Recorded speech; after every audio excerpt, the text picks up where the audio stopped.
I wanted to start by saying just thank you for having me here. Thank you especially to Joan for all your help. And I wanted to point out that Joya and Richard are two of my favorite mentors, and I wouldn't be here today representing Green Mountain College if it wasn't for their help, so I really appreciate that. I want to start by just talking about what is meant by climate neutrality, give you a little more context for that.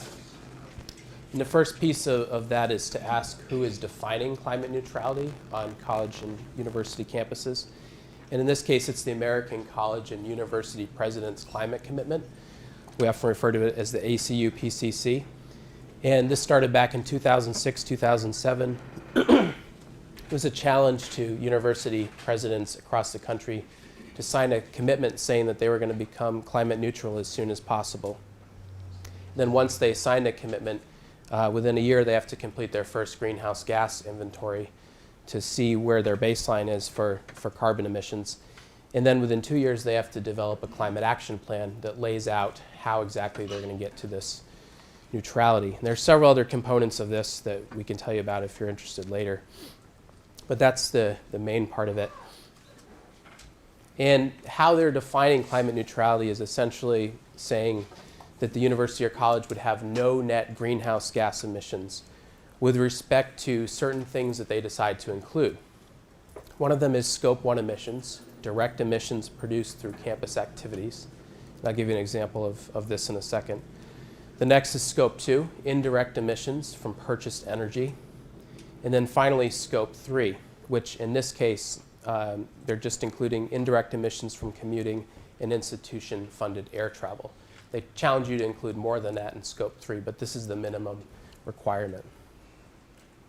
So in more detail, Scope 1 includes things like the fuels you might be burning on campus to create heat and hot water. It also includes the university-owned vehicles and the gas or diesel or whatever you're using to power those and the emissions associated with that. It also includes any livestock that you might have or any fertilizer that you're buying and all the emissions affiliated with that. Scope 2 is really looking at electricity. It's usually the only thing that fits in that category unless you were to purchase heat from off campus that's imported to campus. And then Scope 3 is really a blanket term for everything else. And in this case, the ACU-PCC is saying you should at least include commuting from student, staff, and faculty, and you should at least include directly financed air travel. Green Mountain College also includes all directly financed travel by the college, whether it's personal vehicles or rentals or buses or trains, whatever. Green Mountain College also includes the downstream waste emissions, mostly methane that's affiliated with that. So there are two important boundary assumptions that I just want to point out with what you're including and not including in this framework. And they don't make this clear in any of the documents that you read on this. But one of the important boundary assumptions is who is actually producing the emissions. So you can draw a circle around a college and say, well, it's pretty clear that we're burning oil on campus, so that has emissions. We definitely either have cows or don't, and those have emissions with them, or sheep or other livestock. We also have vehicles, and those definitely have emissions that are taking place on campus, and we're directly responsible for them.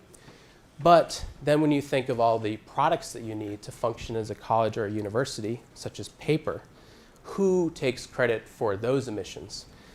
And in this case, you can actually draw a boundary around the paper and say, well, maybe that should be the paper factory, and maybe the transportation company that delivers it here should then take care of those emissions, but we're not going to count those. Those are sort of outside the bubble. So that's an assumption I just want to point out here. Electricity doesn't really fit nicely into this model.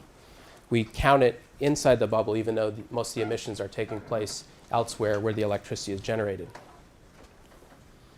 The other important boundary to point out is what you do on your own for your personal behavior, your personal choices, versus what the college is requiring of you. And in this case, you can draw a circle around these particular items that relate to what you have to do to attend class. You have to drive to and from campus if you live off campus and you have a vehicle. You have to have the lights on in the classroom. You have to have heat in your classroom. You might produce waste in the class. All that is counted inside the bubble. And also, if the college wants to carry out business and requires you to travel or something, they're counting that inside the bubble. But what they're not counting is your personal choice to do everything else in your life while you're attending school here. So if you want to go skiing on the weekend and go to Stowe, then they're going to say, well, maybe you should take personal responsibility for your travel there. And maybe Stowe should take responsibility for the emissions at the ski area. So these are the two big assumptions I just want you all to be aware of. Not saying, that they're right morally, but we should definitely be aware of them. So now I just want to tell you our story at Green Mountain, how we got to the claim that we're climate neutral. But first, what is Green Mountain? It's a small college, rural Vermont. We have about 650 undergrads. They're mostly residential. And then we have 200 grad students who are mostly low residency, so they're only on campus twice a year. I would say we have a pretty strong community. We try to problem solve together as much as possible. That doesn't always happen, but there's definitely a close-knit culture there. And over the last several years, we've gotten national recognition for several sustainability initiatives. And most recently, this year, we were rated number 6 in Sierra Magazine's Cool Schools list, and we made the Princeton Review's Green Honor Roll. And our story toward neutrality really starts before climate change was the focus, back in the mid-90s. We were kind of having a bit of an identity crisis. We really didn't know who we were as an institution, what we wanted to be. And a multitude of forces came together to decide that we should develop something called the Environmental Liberal Arts Core Curriculum. What this was a core curriculum that every student at the college would have to take. And it's basically 37 credits, has 4 required classes, and then you take classes of your choice across 7 different distribution areas. And this was the first of its kind in the country for a liberal arts institution. So that really started us on that path. And at the same time, we decided to change the mission of the college. And the essence of that mission is essentially that we prepare students for productive, caring, and fulfilling lives by taking the environment as the unifying theme underlying its academic and co-curricular programs. But you can change the education and you can change the mission, but you're not necessarily going to change the culture of a place. And that culture didn't change overnight.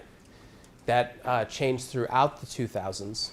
We started to attract students, staff, and faculty who started to who liked our mission, but they started to ask, hey, you're preaching all this green stuff. Why aren't we walking the talk on campus? Why aren't our buildings sustainable? And that was a valid question. So one of the first ways that we began to address that in the late 90s was by starting the small organic half-acre garden at the college that eventually grew to 18 acres as a full farm that had livestock and everything.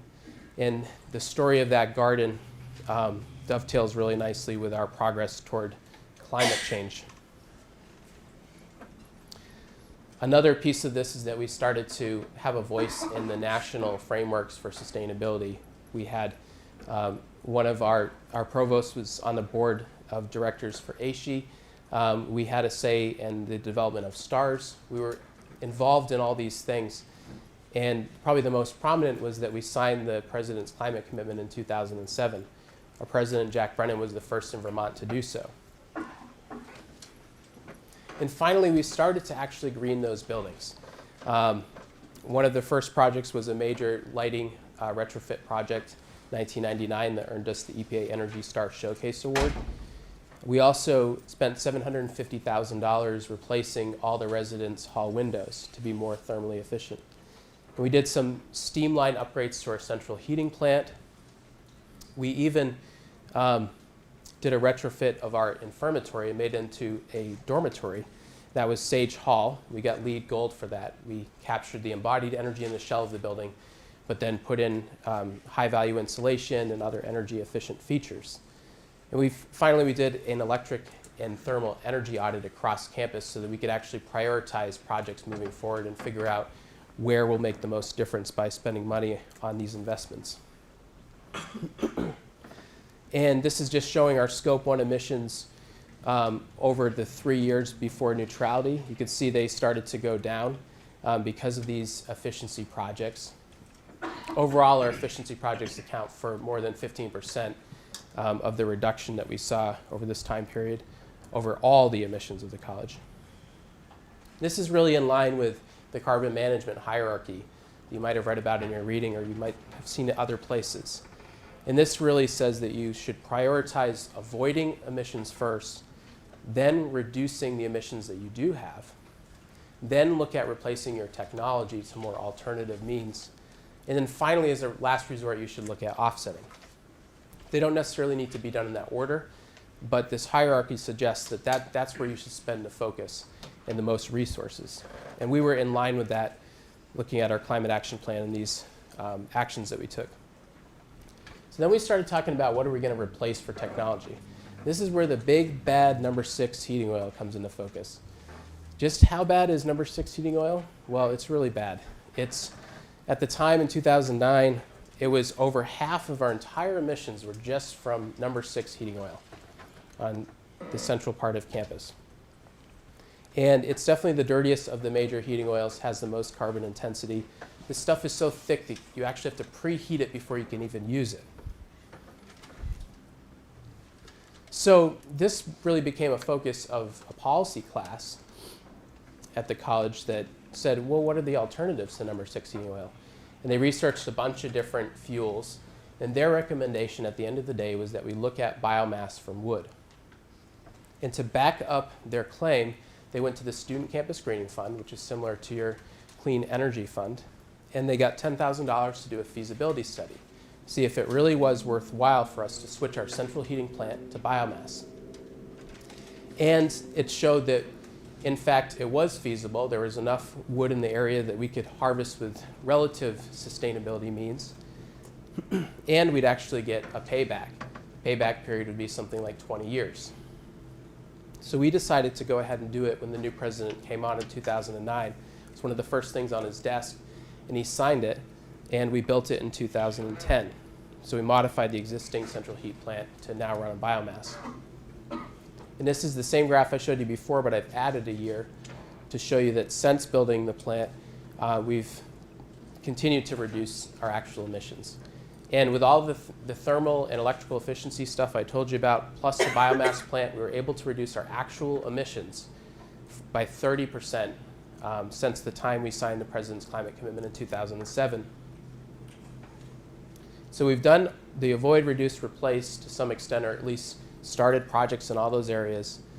So we were finally at the point where we wanted to try to offset the rest and have this claim to climate neutrality.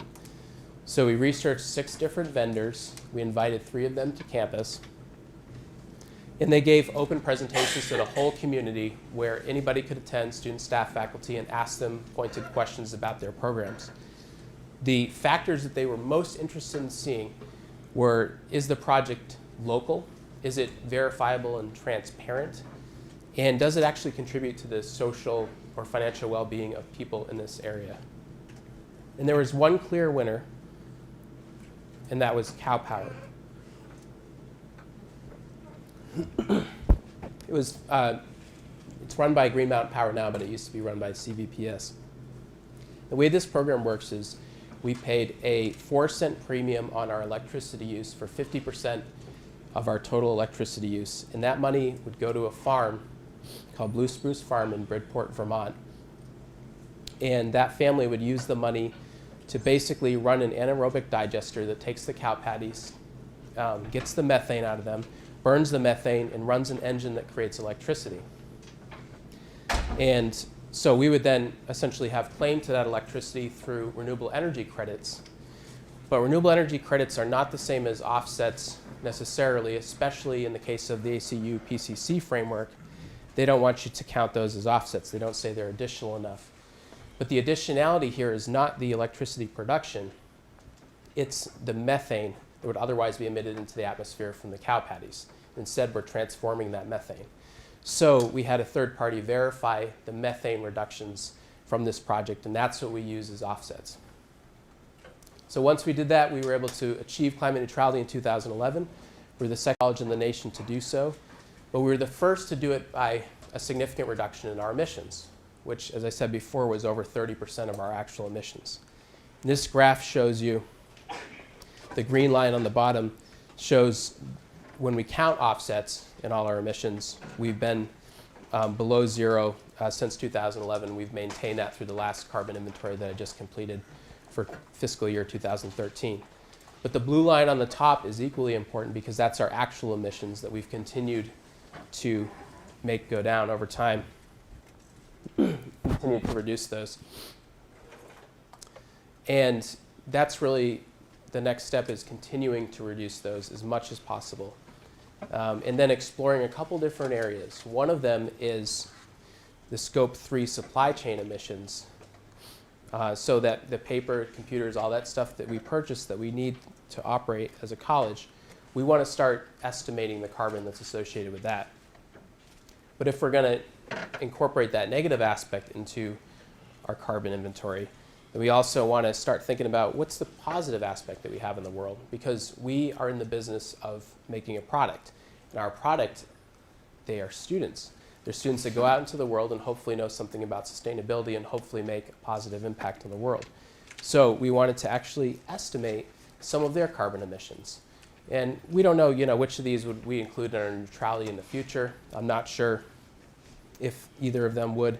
But we want to get a sense of them. We want to understand where we stand with this. And we've actually made about 12 starting questions for the alumni emissions part that actually went out in the alumni survey this summer. So we're going to be getting some data on that very soon. And with the Scope 3 supply chain emissions, we have a professor who used to be here at the GUND, Kenneth Mulder, who will be leading a class trying to estimate those emissions. And the final goal I just want to mention for us is that we want to have 100% renewable energy on campus by the year 2020. Not quite sure how we'll get there yet. I know solar will be part of it, but those are our major goals. So, what questions do you have for me?